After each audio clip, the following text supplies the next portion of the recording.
Hello guys, and welcome back to another tutorial.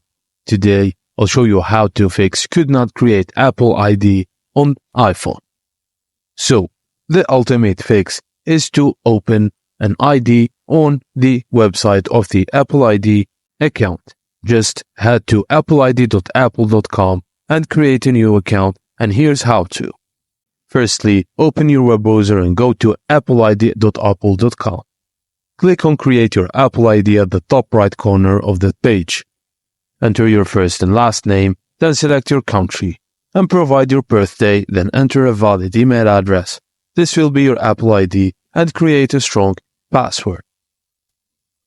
Enter your phone number, then complete the CAPTCHA to prove you're not a robot. Just click Continue, check your email for a verification code, and enter it.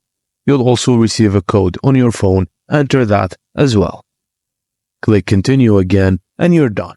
Congratulations, you've successfully created an Apple ID on the web. Enjoy using your new account for Apple services. Thank you guys for watching, and please don't forget to like and subscribe for more.